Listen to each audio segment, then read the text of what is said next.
할렐루야. 오늘도 하나님의 은혜와 평강이 우리 가운데 충만하기를 간절히 축원합니다. 항상 찬미의 제사를 하나님께 드리자라는 말씀으로 섰다가 좀 더 이 말씀 전체의 주제가 도대체 뭘까라는 생각을 하면서 영구한 도성을 찾은 자라는 그런 제목으로 함께 은혜를 나누고자 합니다.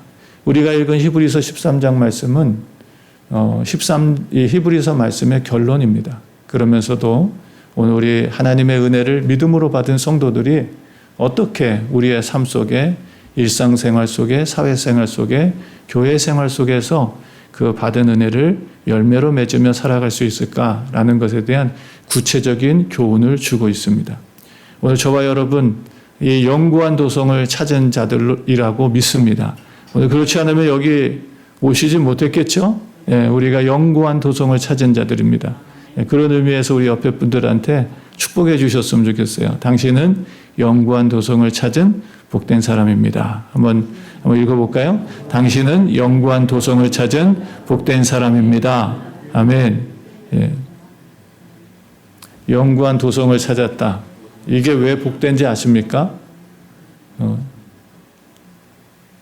어디다 있는 거는 사실 그렇게 귀한 게 아니에요. 쓰레기는 어디나 있습니다. 귀하지 않습니다. 여러분 찾기 힘들고 어렵고 감춰져 있고 한 것들이 귀한 거예요. 그래서 예수님도 땅에 감추인 보화를 찾은 것에 대한 말씀해 주시죠. 아무 데서나 쓰레기 찾았다면 그 기뻐하겠습니까? 근데 오늘 말씀에 보니까 영구한 도성은 여기 없다는 것입니다. 여기 없는 걸 우리가 찾았어요.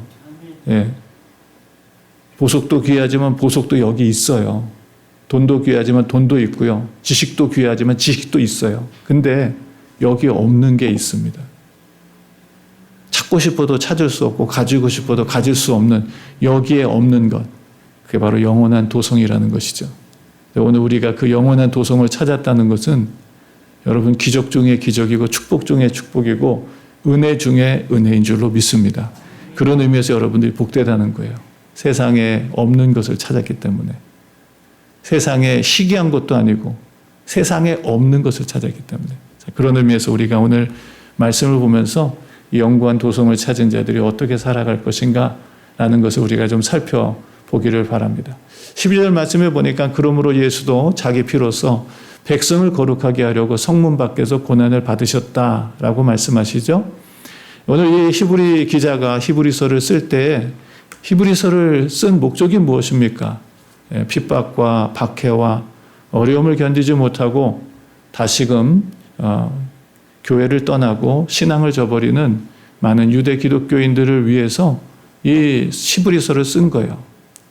오늘 우리가 처해 있는 현실 속에서 여러분 팬데믹이라고 하는 이 전염병으로 인해서 교회의 3분의 1이 교회를 떠났습니다. 평균적으로 모든 교회의 3분의 1의 성도들이 교회를 떠났다는 거예요. 오늘 우리가 영적 유대인 이스라엘이 아닙니까? 예수 그리스도로 말미암아 하나님의 자녀가 되었고 거룩한 권속이 됐잖아요. 우리가 이제는 영적인 이스라엘이고 영적인 유대인 하나님의 백성들이에요.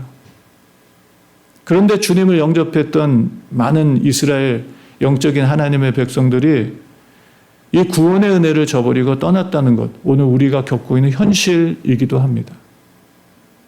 그런 의미에서 오늘 우리가 12절 말씀은 굉장히 중요해요. 왜냐하면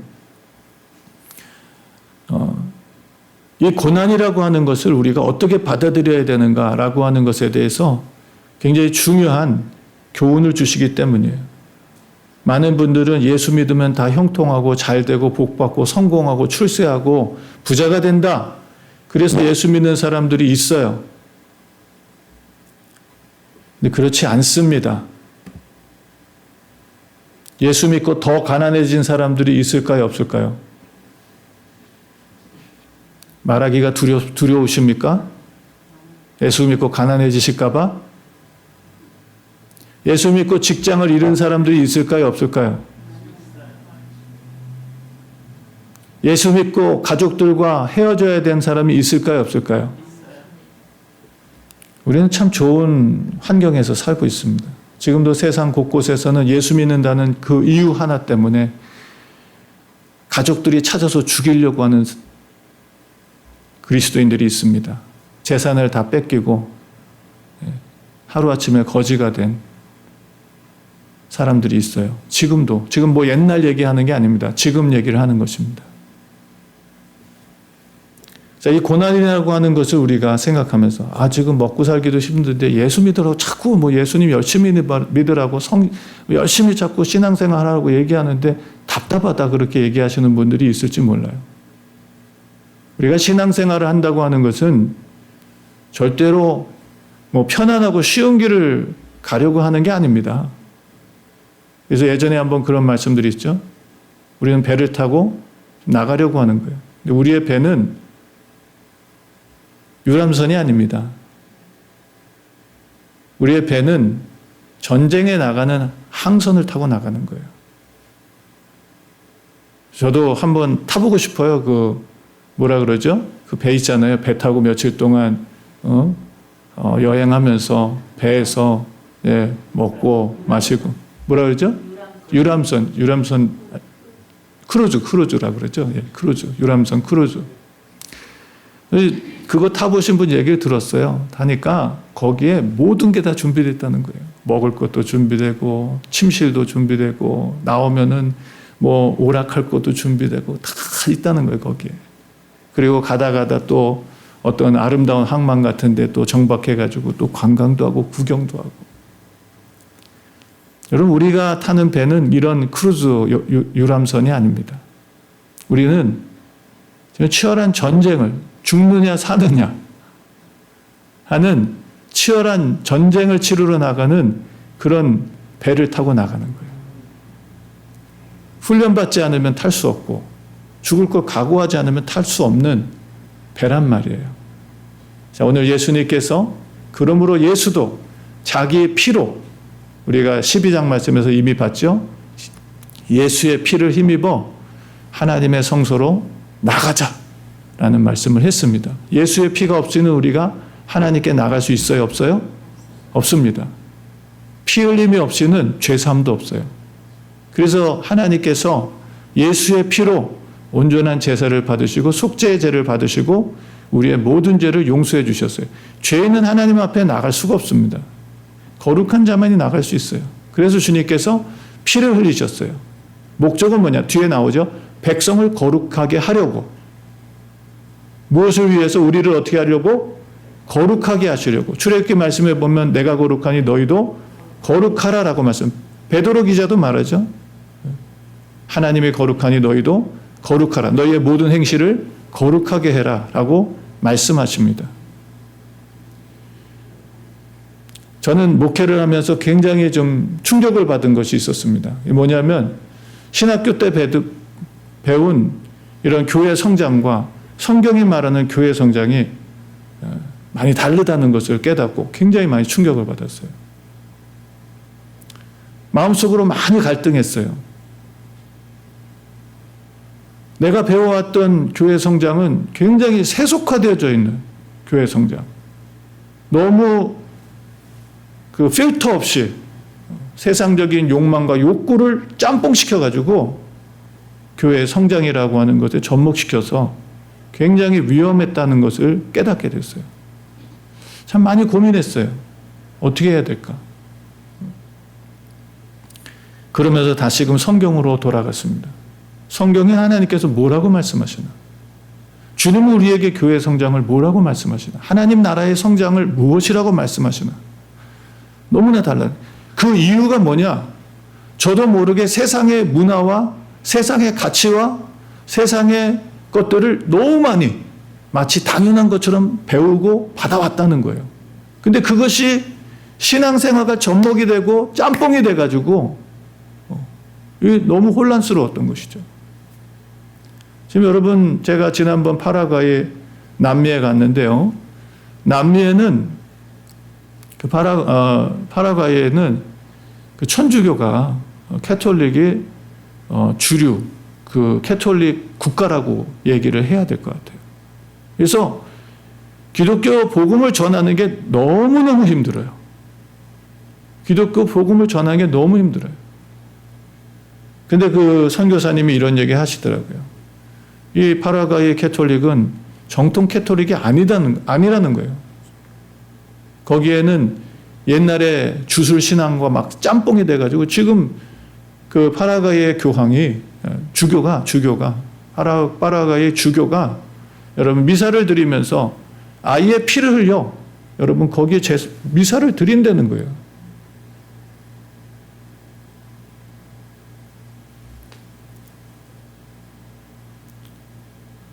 제가 그것을 보면서도 참 진짜 좀 상상하기 힘든 나라구나. 그리고 예수 믿는다고 하면 아주 교묘하게 박해를 하는 거예요. 아직 이렇게 전산화되어 있는 그런 사회가 아니기 때문에 출생신고서도 없대요. 출생신고서가 뭐냐? 세례받은 세례 증서라는 것입니다. 세례 증서가 출생신고서예요. 그러니까 나중에 커가지고 어떤 사회에 나가서 직장 생활하거나 일을 하려면 출생신고서가 필요하잖아요. 이렇게 자기를 증명하기 위해서는. 근데 예수 믿으면 이 천주교에서 그 증명서를 안 떼어주는 거예요. 그러니까 사회생활 하기가 어려운 것이죠. 그렇게 아주 교묘하게 핍박을 하고 박해를 하고 예수를 못 믿게 하는 그런 일들을 하고 있다고 얘기를 하더라고요. 또 하천이 세미나를 하면서 굉장히 제가 충격을 받았던 게 뭐냐면 아니 그 분명 캐톨릭 국가인데 그렇게 무당이 많은 거예요. 무당이. 아주 귀신의 역사가 너무 많은 거예요. 그래서 그 목사님 영적 전쟁 이야기하고 기도에 대한 얘기를 했더니 아주 궁금한 것들을 많이 물으시더라고요. 귀신을 쫓아내면 혹시 그 귀신이 쫓아낸 사람에게 들어오진 않습니까? 막 하면서 이제 그런 것들부터 시작해가지고 아주 그냥 실제적인 영적 전쟁을 치르고 있더라고요. 오늘 예수께서 자기의 피로 우리를 거룩해 하시려고 우리를 거룩해 하셔서 하나님께 나아가게 하시려고 새롭고 산 길을 열어주셔서 하나님 앞에 나아가게 하시려고 예수님께서 자기를 쫓고 자기를 따르는 자들에게 말씀하시죠. 내가 곧 길이요 진리요 생명이니 나로 말미암청코는 아버지께로 올 자가 없다. 아버지께 나가기 위해서 주님께서 피를 흘리셨고 우리를 거룩하게 하셨습니다. 근데 이것이 은혜로 주셨어요. 내가 무슨 노력해서 내가 자격이 있어서 이 구원의 은혜를 받고 하나님께 나갈 수 있는 게 아니라 예수님께서 자기의 피를 흘리셔서 우리를 거룩하게 하셔서 그러니까 내가 스스로 거룩해지는 게 아니라 하나님이 거룩하게 하셔야 거룩해지는 것입니다. 근데 이것을 우리가 노력해서 받았습니까? 거저 받았습니까? 예, 우리는 거저 받았어요. 아무 대가 없이 자격 없이 거저 받았습니다. 어떤 사람들이 이거를 싸구려로 생각해요. 거저 받았으니까. 절대 그렇지 않습니다. 그 뒤에 보면 나오죠. 이 예수님께서 피를 흘리시고 자기 백성을 거룩하게 하려고 성문 밖에서 고난을 받으셨다는 거예요. 예수님이 우리에게 이것을 주시려고 어떻게 하셨다고요? 고난을 받으셨다는 것입니다. 고난이라는 대가를 주님께서 지불하셔서 우리에게 이것을 거저준 거지 싸구려라서 거저준 것이 아니에요. 그래서 여러분 자주 말씀드리잖아요. 이 구원의 은혜는 이 세상의 모든 것으로 바꾸려고 해도 바꿀 수 없는 값진 것입니다. 그렇기 때문에 그냥 주신 거예요. 이것을 좀 잘 이해하셨으면 좋겠어요. 개인적으로 내가 가지고 있는 모든 것으로 살 수 없기 때문에 그냥 주신 거예요. 여러분들이 지금 가지고 있는 모든 소유로도 바꿀 수 없는 너무너무 값지고 귀한 것이기 때문에 우리의 능력으로나 우리의 소유로는 그 은혜를 가질 수 없기 때문에 그 구원의 은혜를 받을 수 없기 때문에 하나님께서 어떻게 하셨다고요? 은혜로 거저 주셨다는 것입니다. 우리는 이것을 잊어버리면 안 됩니다. 너무나 값지고 귀한 은혜를 우리가 받았다는 것. 예수님께서 이 은혜를 주시기 위해서 당신은 말할 수 없는 고난을 받으셨다는 것이죠.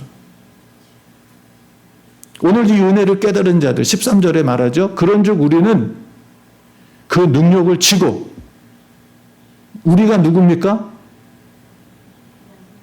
예수의 피를 힘입은 자, 그 은혜로 거룩해 된 자, 그래서 하나님 앞에 나갈 수 있는 길을 찾은 자, 우리가 오늘 이 말씀의 주제처럼 영구한 도성을 찾은 자, 그게 우리예요. 우리 성도입니다. 우리는 그냥 우리가 이 은혜를 받았으니까 아무것도 안 해도 된다 아니죠? 이제 우리는 어떻게 해야 됩니까? 그 능력을 지고, 그 능력이 뭐예요? 예수님께서 성문 밖에서 고난받으신 그 고난을 짊어지고 우리도 짊어지는 것입니다, 여러분. 예수님께서 말씀하시죠? 수고하고 무거운 짐진 자들아 다 내게로 오라. 내가 너희를 어떻게 한다고요? 쉬게 하리라. 나는 마음이 온유하고 겸손하니 내 멍에를 지고 내게 배우라. 이건 뭐 여러분들에게 이미 다 설명을 해드린 말씀이기 때문에 부차적으로 말씀을 안 드리겠습니다. 주님이 주시는 쉼은 주님과 함께 짐을 질 때 쉼을 얻을 수 있는 거예요.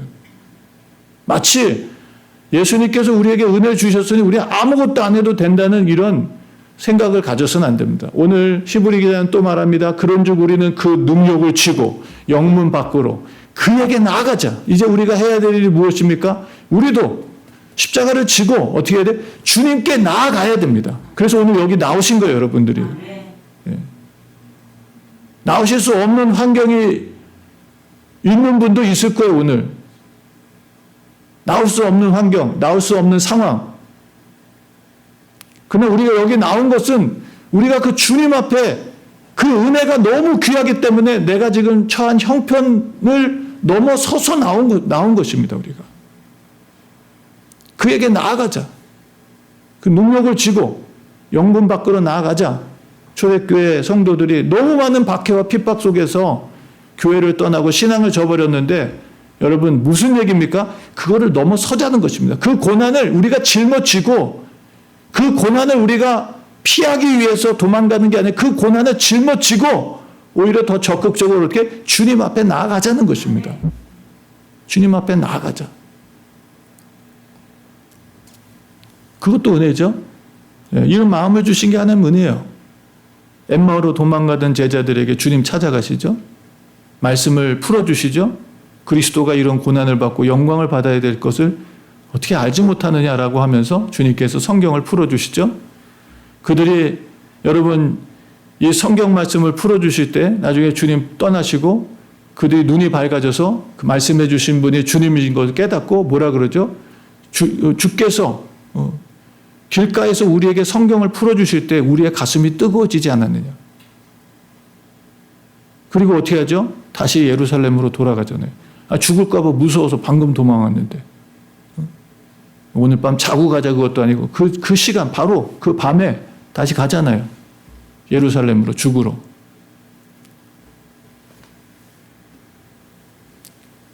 이게 은혜예요.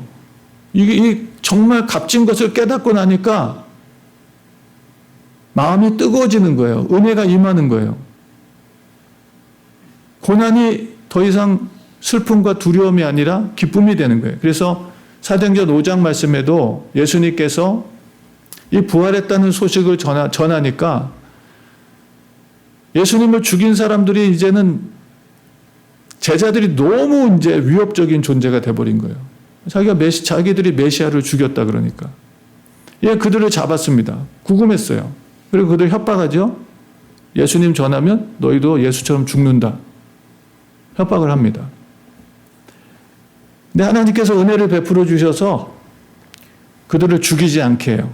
그리고 그들을 때려서 놓아줍니다. 그들에게 채찍질을 하고 놓아줘요. 채찍질을 했다는 것이 그냥 몇 대 때리는 게 아니에요. 정말 죽을 만큼 맞은 거예요. 거의 목숨만 안 끊어지게. 저도 군대 갔더니 군대에서 그러더라고요. 매에는 장사가 없다고. 매 앞에서 사람이 그렇게 자기의 주관을 끝까지 지켜가기가 힘들어요. 매에는 장사가 없다고 그렇게 두들겨 맞은 사람들이 어떻게 했죠? 그 공회를 떠나가면서 그리스도의 고난에 동참한 것을 인하여 기뻐하며 갔다 그랬어요. 기뻐하며 갔다. 아니 그 예수님의 그 고난이 찾아올까 봐 무서워가지고 막 벌벌 떨던 제자들이 성령 받고 그 부활의 주님을 만나고 변화되니까 어떻게 됐어요? 여러분 그들이 매를 맞았는데 죽도록 맞은 거예요. 근데 공회를 떠날 때는 그 매 맞은 게 두려움이 아니라 기쁨으로 그리스도의 고난에 조금이라도 동참한 것에 대해서 기뻐하면서 떠났다 그랬어요. 그리고 나가서 모이며 성전에서나 집에서나 날마다 모여서 예수는 그리스도라 전했다는 것이죠. 네. 오늘 예수의 피로 하나님의 백성이 된 사람들은 바로 이 진리를 깨닫는 거예요. 이 소중함을 깨닫게 되는 거예요. 고난이 더 이상 부끄러움이나 두려움이 아니라 오히려 여러분 고난을 받으면 소망이 더 생겨요. 그게 로마서 8장 말씀이잖아요. 바울이 말하는 거잖아요. 우리가 그리스도와 함께 하나님의 나라의 후사가 되었다면, 하나님 나라의 상속자가 되었다면 그분의 영광을 얻기 위해서 뭐라고요? 그분의 고난에도 동참해야 된다라고 말씀하잖아요. 그러면서 뭐라고 얘기하죠? 우리가 현재 받는 고난은 장차 받을 영광에 좋게 비교할 수 없다. 고난이 없으면 영광도 없습니다. 내가 그리스도의 고난에 동참하지 않는다면 그리스도와 함께 누릴 영광도 없다고 생각하셔야 돼요. 우리가 고난받으면 기쁜 거예요. 우리가 주님과 함께 고난받는 게 기쁜 거예요. 내가 교회 나오는데 힘든데 나왔다면 더 기쁜 거예요. 응? 우리는 얼마나 신앙생활을 편안하게 하고 싶어 합니까? 얼마나 많은 핑계가 있습니까? 우리의 삶 속에 얼마나 많은 이유들이 있어요. 정말 신앙생활하기 어려운 이유들이 있잖아요. 근데 그것을 견뎌내고 이겨내며 그럼에도 불구하고 주님 앞에 나오는 그 고통을 참고 견디면서 나오는 그게 뭐예요? 기쁨인 거예요. 왜? 하늘에 받을 보화를 찾았기 때문이에요. 찾았기 때문에. 자, 그러면서 그런 예수의 피로 하나님의 나라를 찾은 자들 14절에 나오죠. 우리가 여기는 영구한 도성이 없고 여기가 어디입니까? 여기가 어디예요? 우리가 살아가는 지금 이 세상, 여러분들이 지금 삶을 누리고 있는 이 세상입니다. 여기에는 뭐가 없어요? 영구한 도성이 없어요. 영구한 도성, 영구한 그 city, 우리가 그 12장 말씀에서는 변동치 못할 나라다라고 얘기를 했죠. 변동치 못할 나라. 모든 것은 변할 거예요. 모든 것은 진동하고 모든 것은 변하고 하나님께서 변동치 않을 것을 위해서 모든 것을 다 하나님께서 사라지게 만드실 텐데 바로 우리가 사는 이 세상은 영원한 도성이 없다는 것입니다. 아무리 열심히 돈을 많이 벌어도 거기에 영원한 도성이 있어요, 없어요? 아무리 여러분들이 공부를 많이 해서 정말 세상에 훌륭한 그런 학위를 가지고 세상에 존경받는 사람이 돼도 이 세상에는 거기에는 영원한 도성이 없습니다. 아무리 노력하셔도 여기에는 그 도성이 없어요. 오직 장차 올 것을 찾는다 그랬어요. 장차 올 것을 찾는다. 열심히 찾고 구한다 그래요. 뭐 영원한 도성을. 근데 오늘 우리가 그 도성을 찾았잖아요. 예수의 은혜로 그분의 피로 거룩해 되어져서 하나님의 성소에 나갈 수 있는 거룩한 도성을 찾고 그 나라를 찾고 구하는 자가 되었다는 것입니다. 이 말씀은 우리가 아까 처음에 조금 설명을 드렸으니까 넘어가도록 하겠습니다. 영원한 도성이 이 땅에는 없습니다. 이 땅에서 노력하는 모든 것. 거기에는 영구한 도성이 없어요. 지나가는 거예요. 잠깐 지나가는 것. 근데 우리는 이걸 찾았어요. 오직 장차 올 것. 미래의 것이죠. 여기에는 없고 현재에는 없고 미래에 올 것. 그것을 우리가 찾았는데 그것을 누가 가지고 오셨어요? 예수께서 가져오셨잖아요. 하나님의 나라를 가지고 오셨잖아요. 그리고 우리에게 주셨잖아요. 그 나라를. 자, 그러면서 이제 구체적으로 그런 영구한 도성을 찾은 자들이 어떻게 살아가는가라는 것에 대해서 우리에게 말씀하십니다. 15절 말씀 우리 같이 한번 읽어볼까요? 시작. 이러므로 우리가 예수로 말미암아 항상 찬미의 제사를 하나님께 드리자. 이는 그 이름을 증거하는 입술의 열매니라. 아멘. 자, 이런 영구한 도성을 찾은 사람들의 삶이 다릅니다. 어떠냐? 우리가 예수로 말미암아, 예수를 통해서 우리가 어떻게 변화된 삶을 살게 되느냐. 예수를 만나기 전에는 우리 자연인 그대로 살게 돼 있습니다. 그리고 그 모습 그대로 주님을 만나게 돼 있어요. 그러나 예수를 만나고 난 뒤에는 여전히 우리가 자연인, 죄인으로 살아갈 수 없습니다. 우리가 주님을 만날 때는 죄인으로 만나지만 우리가 주님을 만나고 난 뒤에는 변하지 않고는 주님과 동행할 수가 없어요. 그걸 여러분 꼭 기억하셔야 됩니다. 오늘 예수로 말미암아 히브리 기자는 말합니다. 항상 찬미의 제사를 하나님께 드리자 그랬어요. 뭘 드리자고요? 찬미의 제사, 찬송의 제사. 여러분 찬송이 하나님 기뻐하시는 예배입니다. 제사라고 하는 것은 희생의 제사를 얘기하는 거예요. 자기를 희생해서 드리는 제사. 찬양이라고 하는 것. 지금 히브리 기자가 이 히브리서를 쓸 때 그 당시에는 고난과 고통과 괴로움과 어려움이 가득했는데도 불구하고 여러분 히브리 기자는 성도들에게 뭐라고요? 항상 그것도 찬미의 제사를 하나님께 드리자고 말합니다. 야고보는 뭐라 그러죠? 고난당하는 자들이 있느냐? 저는 기도할 것이요. 즐거워하는 자가 있느냐? 저는 찬송하리로다. 사실 찬송은 언제 나옵니까? 기쁘고 즐거울 때 나온 거거든요. 그러나 지금 이 초대교회 성도들의 현실은 기쁘고 즐거운 환경이 아니었어요. 너무 힘들고 고통스러운 현실이었습니다. 그럼에도 불구하고 누구로 말미암아? 예수로 말미암아. 예수를 주로 영접하고 그 주님과 동행하는 성도들은 어떻게 해요? 기쁘고 즐거울 때는 찬미하자가 아니죠. 항상 찬미의 제사를 하나님께 드리자 그랬습니다. 바울이 데살로니가 교회를 향해서 뭐라고 얘기합니까? 항상 기뻐하고 쉬지 말고 기도하고 범사에 감사하라. 여러분 이 말씀들이 우리가 조금만 생각해 보면 참 어렵다는 거 알잖아요. 어떻게 항상 그냥 가끔씩 기뻐하고 가끔씩 기도하고 가끔씩 감사해라. 그러면 할 수 있어요. 근데 뭐라고 해요? 항상 기뻐해라. 이게 어려운 거예요. 쉬지 말고 기도해라. 범사에 감사해라. 이게 어려운 것입니다. 이게 우리에게는 어떻게 보면 불가능한 일이잖아요. 근데 뭐라 그러죠? 이는 너희를 향하신 하나님 뜻이라 그랬어요.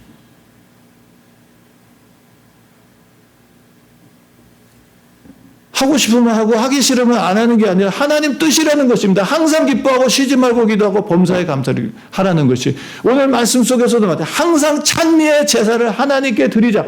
어떻게 찬미의 제사를 드리라는 거야? 지금 현실은 너무 고통스럽고 괴로운데 우리가 지금 시편 말씀을 봤잖아요.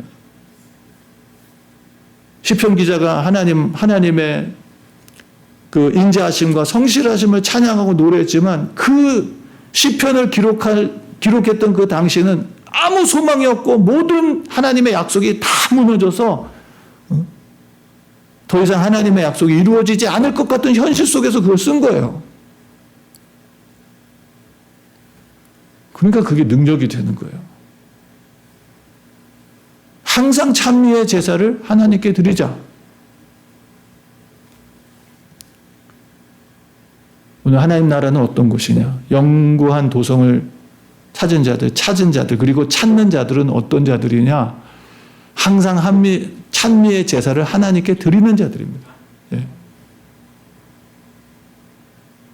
로마서 8장 28절처럼 하나님을 찾는 자, 곧 그 뜻대로 부르심을 입은 자들에게 뭐라고요? 모든 것이 합력하여 선을 이루시는 자. 하나님을 사랑하는 자, 곧 그 뜻대로 부르심을 입은 자들에게는 모든 것이 합력하여. 지금 히브리 기자가 쓰는 이 상황 속에서 초대교회 성도들이 받는 고난도 큰 의미로 봤을 때는 합력해서 선을 이루시는 하나님의 사랑의 과정이었어요. 저와 여러분들이 겪고 있는 모든 현실의 지금 어려움들도 하나님 우리를 힘들게 하려는 것이 아니라 그것을 통해서 오히려 더 빛나는 존귀한 정금 같은 하나님의 자랑스러운 자녀들을 빚어가기 위해서 하나님께서 허락하신다는 거예요. 이 세계에 눈이 떠지면요, 좋을 때만 감사가 아니라 힘들 때도 감사할 수 있는 거예요. 좋을 때만 하나님 찬양하는 게 아니라 어려울 때도 하나님을 찬양하는 거예요. 어떤 분이 그런 얘기 하더라고요. 개업 예배를 드리기 위해서 개업을 하는데 신자니까 목사님을 모셔가지고 개업 예배를 드렸다. 개업 예배. 우리 그거 많이 듣잖아요, 여러분. 개업 예배 드리는 거. 근데 망해가지고 폐업 예배를 하나님 앞에 목사님을 모시고 드렸다는 거예요. 폐업 예배를. 그게 그냥 무슨 뭐 사업을 잘 정리해가지고 폐업하는 게 아니라 장사가 안 돼가지고 망해가지고 이제 장사를 끝냈는데 폐업 예배를 드렸다. 대단한 믿음이다. 항상 찬미의 제사를 하나님께 드리자. 하나님은 오늘도 찬송받으시기에 합당하신 분입니다. 시편 기자는 끊임없이 고백합니다. 하나님은 찬송받으시기에 합당한 분이다. 이사야서는 우리에게 뭐라고 말씀하시죠? 하나님 우리를 왜 창조하셨다고요? 하나님을 찬송케 하려고 우리를 창조하셨다. 우리가 존재하는 이유는 뭐예요? 하나님을 찬송하는 거예요. 우리가 존재하는 이유는 성공하고 출세하는 게 아니라 우리가 존재하는 이유는 하나님을 찬송하기 위한 거예요. 그래서 우리를 만드셨대요. 하나님은 어디에 함께 하시죠? 시편 말씀을 보니까 이스라엘의 찬송 중에 함께 하셨다 그랬어요. 이스라엘의 찬송 중에 거하시는 하나님이라고 그랬어요. 하나님 어디에 함께 하세요? 찬송 중에 함께 하십니다. 오늘 이 히브리 기자가 찬미의 제사를 항상 하나님께 드리자. 이것은 하나님이 우리를 창조하신 목적을 잊지 말고 하나님이 우리와 함께 하시는 어떤 환경과 형편 속에서도 하나님이 함께 하시는 주님이 동행하시는 삶을 살게 해주시는 영적인 원리였어요. 하나님의 나라는요, 예배하는 곳이에요. 하나님을 예배하는 것. 근데 오늘 말씀 속에 보니까 이는 그 이름을 증거하는 입술의 열매다 그랬어요. 입술의 열매. 입술의 열매. 우리가 하나님을 예배하는 다양한 방법이 있고 다양한 모습들이 있는데 우리가 이렇게 지금 모여서 드리는 예배가 예배의 전부가 아니잖아요. 우리는 흩어져서 가정에서도 직장에서도 학교에서도 우리가 살아가는 모든 삶 속에서 하나님을 예배하잖아요. 로마서 12장 1절 말씀에 너희 몸을 하나님 기뻐하시는 산제사로 드려라. 이는 너희에 드릴 영적 예배다. 우리의 삶 전체가 하나님께 드리는 예배입니다. 하나님은 누구를 찾으시나요? 예배하는 자들을 찾으시잖아요. 성공한 사람 찾지 않으십니다. 돈 많은 사람 찾지 않으십니다. 세상에 똑똑한 사람 찾지 않으십니다. 오늘도 하나님은 누굴 찾으세요? 예배하는 자들을 찾으시잖아요. 예배라고 다 예배가 아니죠. 요한복음 4장에 신령과 진정으로 예배할지니 하나님 예배하는 자들을 찾으시나. 그러면 어떤 예배를 드려요? 신령과 진정으로 성령의 인도하심을 따라 진리의 말씀 속에서 드리는 예배. 그 예배가 어떤 예배일까요? 그냥 습관적으로 와서 드리는 예배가 아니라 정말 하나님을 사랑하는 예배입니다. 마음을 다하고 뜻을 다하고 목숨을 다해서 드리는 예배예요, 여러분. 그러니까 우리 예배 좀 정성을 담자. 이 얘기가 여러분 과하지 않습니다. 아무리 여러분들한테 많이 반복해서 말씀을 드려도 저는 성경 말씀을 보면 이 예배가 얼마나 중요한 것인가. 근데 오늘 이 입술의 찬양의 제사, 입술의 열매라 그래요. 입술의 열매. 우리 하나님 앞에 찬송하는 게요. 하나님 앞에는 크게 기쁨이 되는 거예요. 그래서 시편 기자 말씀 속에는 여러분 황소로 드리는 그런 제물보다 찬송을 더 기뻐하신대요. 돈이 없어도 하나님 앞에 엄청난 제물을 드릴 수 있어요. 여러분 하나님 앞에 뭐 하면? 찬송하면요. 찬송. 천국은요. 제가 본 천국은 하나님을 찬송하는 곳이었어요. 정말 멋진 모든 성도들이 다 성가 대원들이더라고요. 엄청나게 정말 아름다운 그 화음으로 하나님을 찬양하는데 정말 거기에 폭 빠졌던 하나님의 나라는 찬송하는 곳이에요. 그래서 오늘 말씀을 보니까 입술의 열매라 그랬어요. 입술의 열매다. 우리의 입술로 하나님 앞에 열매를 맺어야 되는데 하나님은 열매를 또 찾으시잖아요. 입술의 열매. 바로 찬송의 삶입니다. 우리가 항상 하나님을 찬송하고 항상 하나님 앞에 감사의 찬송을 드려서 주님께 제사를 드리는 이런 제사의 예배의 삶. 두 번째로는 16절 말씀해 보니까 오직 선을 행함과 서로 나눠주기를 잊지 말라. 이 같은 뭐라 그러죠? 16절 같이 읽습니다. 시작. 오직 선을 행함과 서로 나눠주기를 잊지 말라. 이 같은 제사는 하나님이 기뻐하시느니라. 그러니까 선을 행하고 서로 나눠주는 것이 뭐예요? 예배라는 것입니다. 예배다. 선을 행하고 나눠주는 것이 예배라는 거예요. 예배라는 거예요. 우리가 이렇게 모여서 드리는 것만 예배가 아니라 이건 기본이에요, 여러분. 우리가 함께 모여서 드리는 예배는 기본입니다. 우리의 삶은 선을 행하고 나누는 것에, 여러분 함께 나누는 것을 통해서 하나님 앞 기뻐하시는 예배를 드려야 돼요. 성경 우리에게 뭐라 그러죠? 너희가 모든 이들에게 선을 행하여 하나님께 영광을 돌리라 라고 말합니다. 그런데 여러분 성경은 우리에게 이렇게 말합니다. 먼저 믿음의 형제에게 하라 그랬어요. 모든 사람에게 선을 행하고 모든 사람들에게 함께 나눔의 삶을 살아가는 것이 마땅한데 먼저 누구에게? 먼저 누구에게요? 믿음의 형제와 가족들에게 먼저 하라는 거예요. 좀 안타까운 것들을 가끔 봐요. 뭐냐면 복음을 전하기 위해서 구제 사업을 시작했는데 나중에 복음은 사라지고 구제만 남는 그런 지금 기관들, 단체들 많이 있죠? 우리 많이 보고 있습니다, 지금. 처음 시작할 때는 복음을 위해서 구제를 시작했는데 복음은 사라져버리고 구제만 남는. 그러니까 그걸 통해서 이제 거기서 일하는 사람들이 그걸 통해서 먹고 사는 거예요. 잊지 말아야 됩니다. 하나님 우리에게 삶의 예배를 드리게 하셨어요. 선을 행하고 나눠주는 것. 우리 히브리 기자 말씀을 보면서 함께 도전을 받았잖아요. 우리가 지금 아무리 편안하게 산다고 해도 지금 세상 곳곳에서는 복음 때문에 고통받는 사람들이 매우 많습니다. 우리가 생각하는 것보다 훨씬 많아요. 주님이 뭐라 그러죠? 그들을 잊지 말아라. 그들을 항상 생각하라. 나그네를 대접하고 복음을 위해서 수고하는 자들을 위해서 나누고 그들을 도우라라고 말씀하십니다. 왜 우리가 선교헌금을 드리나요? 왜 우리가 구제헌금을 드리나요? 나도 지금 먹고 살기 힘든데. 여러분 우리가 그걸 생각해야 됩니다. 우리 교회가 정말 힘들었을 때, 진짜 우리 자신도 지켜가기 어려울 때,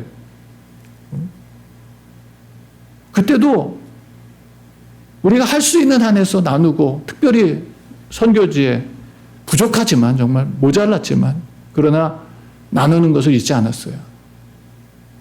팬데믹이 시작돼서 주변에 있는 교회들, 작은 교회들이 정말 치명타를 받았어요. 목사님들이 안 그래도 사례비도 적은데 목회자들이 제일 먼저 깎인 게 사례비하고 선교비더라고요. 다 제가 그때 지방에 이렇게 일을 하면서 지방의 재정들, 교회들 재정들 다 살폈는데 교회 현상을 유지해야 되니까 그건 써야 되잖아요. 뭐가 다 깎였냐? 선교비 깎이고 목회자 사례비 다 깎였어요. 그래서 감사하게 저희 교회가 그때 한 것이 무엇입니까? 작은 교회, 어려운 교회 나누자. 하나님 주셨으니까.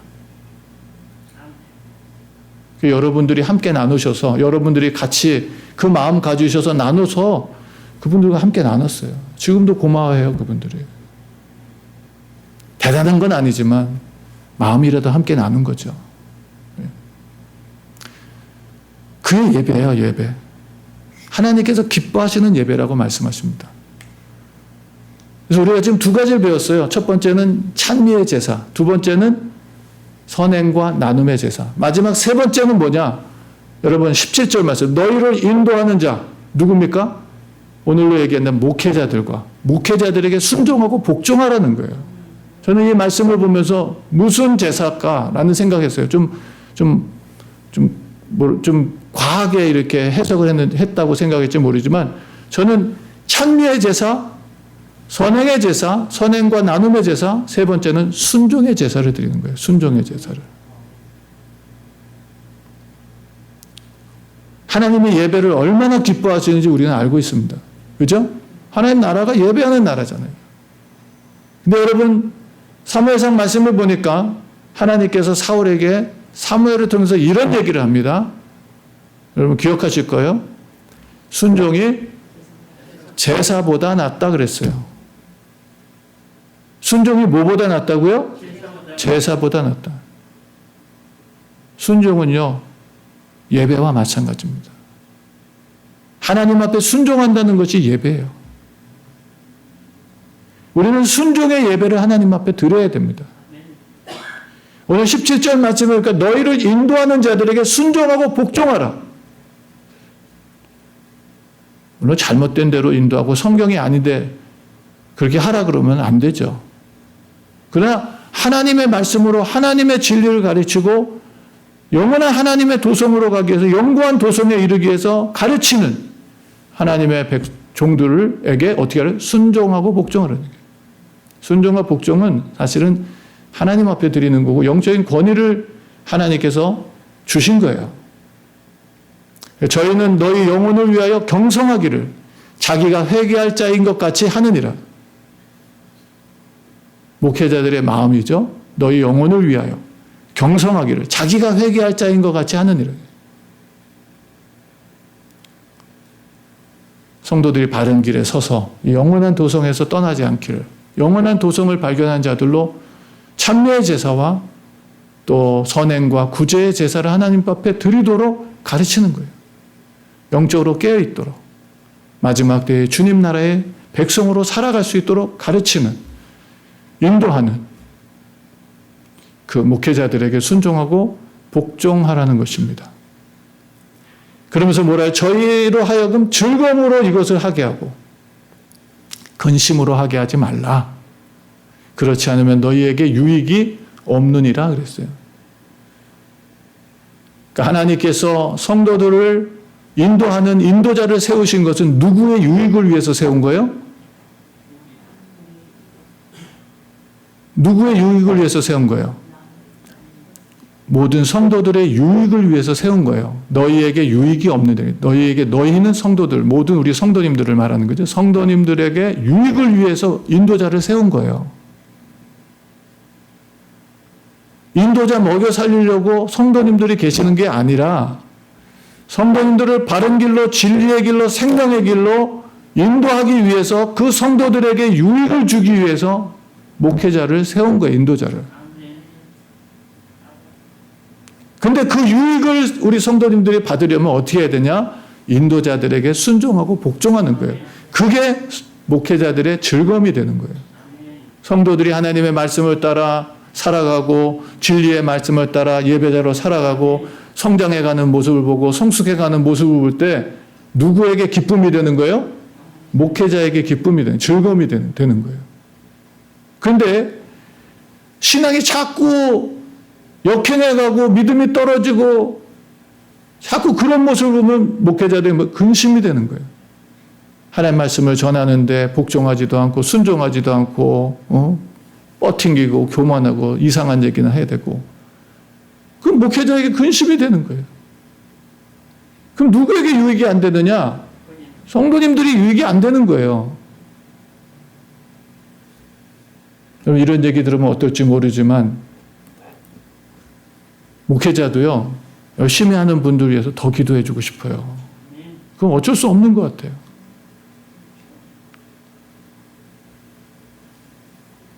그분들에게 더 복을 비는 거예요. 신앙이 연약한 분들은 하나님 저들의 죄를 용서해 주시고 구원해서 떠나지 않기를 기도하는 거죠. 근데 열심히 하는 분들에게 하나님 더 복을 주세요. 저분들을 통해서 하나님 나라가 더 확장되고 주님 더 큰 일을 하기 위해서 복을 더 주세요. 그러는 거예요. 그럴 수밖에 없어요. 그리고 그게 하나님의 원리고요. 하나님도 있는 자에게 더 주시는 분이잖아요. 없는 자는 그 있는 것까지도 뺏으시는 분이잖아요. 오늘 이 말씀이 그겁니다. 순종의 제사를 우리는 드려야 돼요. 누구에게 순종하느냐? 목사 개인에게 순종하는 게 아니에요. 목사를 세우신 하나님의 권위 앞에 순종하는 것입니다. 우리가 이 정도는 깨달아야 됩니다. 이 정도는 우리가 알아야 돼요. 오늘 우리가 영구한 도성을 찾은 자도 우리의 남은 생애를 어떻게 살아야 되는가라는 것을 오늘 세 가지로 좀 정리해 봤습니다. 첫 번째는 무슨 제사를 드려야 돼요? 찬미의 제사, 찬양의 제사. 하나님 앞에 찬양하고 감사하고 기뻐하는 찬미의 제사를 여러분 날마다 항상 그래야 돼요. 항상 드리시기를 주의 이름으로 축원합니다. 예. 찬미의 제사. 두 번째 뭐라 그랬죠? 예. 선행과 나눔의 제사. 두 번째는 선행과 나눔의 제사. 여러분 힘써 나누세요. 힘써 나누세요.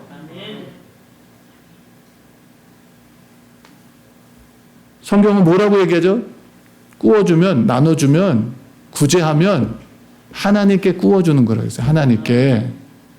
이런 좀 영적인 비밀들을 우리가 알아야죠. 하나님 앞에 꾸어주는 사람이 되십시오. 진짜 부자가 되는 거예요. 선지자 이름으로 선지자를 공개하면 선지자의 상을 받는다 그랬어요. 하나님 앞에 꾸어주는 자가 되세요. 여러분 부지런히. 그러려면 여러분들의 생활을 좀 잘 경제적으로 줄이셔야 됩니다. 안 줄이는데 어떻게 나눠줘요? 자기 거 다 쓰고 어떻게 나눠줍니까? 이건 기독교인의 기본이에요. 예전에 저희 어머니가 그런 얘기 하시더라고요.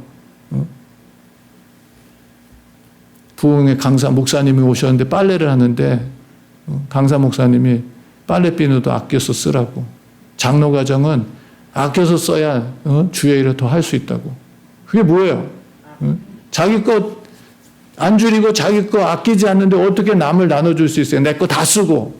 어떻게 내 거 다 쓰고 감사헌금 드릴 수 있어요? 어떻게 내 거 다 쓰고 구제헌금 드릴 수 있어요? 어떻게 내 거 다 쓰고 성경도 드릴 수 있어요? 제가 장담하는데요. 못 드립니다. 여러분 이런 영적 눈이 열리셔야 돼요. 성경 속에는 수없이 많은 하나님의 축복의 원리들이 담겨 있어요. 그거를 길어내는 사람들이 정말 행운의 복받은 사람들입니다. 그런 사람들이. 성경 속에 나와 있는 수없이 많은 하나님의 축복의 약속들.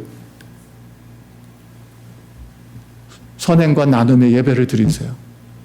마지막 세 번째, 순종의 예배를 드리세요. 순종의 예배. 주의 말씀 앞에, 인도자들 앞에 순종하는, 복종하는. 쉬운 일 아닙니다. 어렵습니다. 그러나 주님을 생각하면서 주님도 아버지의 뜻에 순종하기 위해서 심한 통곡을 올려드렸고 죽기까지 순종하셨던 그 주님, 우리도 거기 따라가야 돼요. 성경의 말씀이고 진리의 말씀이라면 힘들고 어려워도 어떻게 해야 돼요? 순종하셔야 돼요. 성경의 말씀이라면 순종하셔야 됩니다. 바로 이런 예배를 드리는 하나님의 백성들, 영원한 도성을 찾았기 때문이에요. 오늘 저와 여러분들이 바로 그런 예수의 피로 영원한 도성을 찾은 예배자들로 살아가시기를 주님의 이름으로 축원합니다. 우리 시간 함께 기도하겠습니다. 오늘 말씀 생각하면서 하나님, 나도 그리스도를 위해서 그리스도께 받은 은혜를 생각하면서 그 은혜에 합당한 사람으로 나도 그리스도의 고난에 동참할 수 있는 믿음과 용기를 달라고 우리 함께 기도했으면 좋겠어요. 그 고난에 동참하는 여러 가지 방법들이 있지만 오늘 주님 주신 말씀처럼 정말 찬미의 제사, 선행과 나눔의 제사, 그리고 순종의 제사를 통해서 크게 힘들고 어려워도 고통스러워도 하나님 정말 내게 주신 이 영구한 도성이 지금 내가 받는 고난과 어려움보다 훨씬 더 가치가 있다는 것을 깨달았다면 하나님 그 일을 오늘 하게 해달라고 함께 우리 통성으로 주님 앞에 기도하겠습니다. 전능하신 하나님 아버지 감사합니다. 오늘 귀한 말씀 통해서 저희들에게 영구한 도성을 찾은 자에 대한 우리 하나님 아버지의 삶을 가르쳐 주셨습니다. 주님도 우리에게 이 귀한 은혜를 주시려고 하나님 아버지 영문 밖에서 고난을 받았습니다. 우리도 하나님 아버지 그 수욕을 그 능력을 짊어지고 하나님 아버지 그리스도의 고난에 아버지는 고난의 현장으로 나가기를 원합니다. 오늘 하나님 우리의 삶 속에 하나님 항상 찬미의 제사를 드리고 우리 하나님 아버지의 선행과 나눔의 제사를 드리고 우리 하나님 순종의 제사를 드린다는 것이 바로 고난입니다. 우리 하나님 힘들고 어렵습니다. 아버지 하나님 은혜를 받지 않고서는 감당할 수 없는 우리 하나님 불가능한 하나님 아버지 예배를 주님 오늘 우리에게 말씀하셨습니다. 하나님 아버지 오늘 우리가 이 귀한 하나님 아버지 은혜를 깨닫고 아버지 하나님 고난의 현장으로 나아가서 우리 하나님 아버지 하나님께 크게 영광을 돌리고 우리의 남은 생에 하나님 앞에 기쁨으로 아버지 예배자로 살 뿐만 아니라 그 영원한 하나님 아버지 도성의 주인으로 그 도성의 하나님 상속자로 우리 하나님 아버지 기쁨으로 주님을 만날 수 있는 아버지 하나님 복된 성도들이 되게 하여 주시옵소서.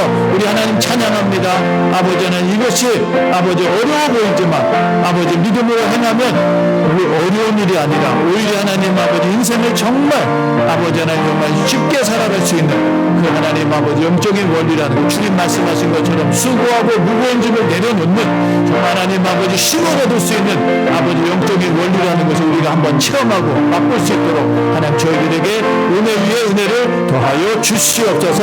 우리 하나님 찬양합니다. 감사합니다. 하나님 감사합니다. 오늘 말씀이 우리의 삶에 정말 능력되어서 이번 한 주간 이 말씀을 붙들고 살게 하여 주시옵소서. 아버지 영구한 도성 하나님 그 감격과 기쁨 속에 살게 하여 주시옵소서. 세상에서 눈을 씻고 찾아도 찾을 수 없는 그 하나님 영구한 도성을 예수님의 은혜로 우리가 찾았고 또 우리의 소유가 되게 하였습니다. 이 귀한 은혜, 이 세상 모든 것과 맞바꿔도 바꿀 수 없는 이 소중한 은혜를 우리가 받았사오니 하나님 아버지 정말 이제 우리의 남은 생에는 항상 찬미의 제사로 하나님께 올려드리고 아버지 하나님 선행과 나눔의 제사로 하나님 기뻐하시는 하나님 아버지 예배를 주님께 올려드리며 우리 하나님 아버지 인도자의 말씀에 순종과 복종을 통해서 하나님 앞에 기쁨의 예배를 올려드릴 수 있는 그런 복된 성도들 되게 하여 주시옵소서. 감사드리며 예수님의 이름으로 축복하며 기도드렸습니다. 아멘.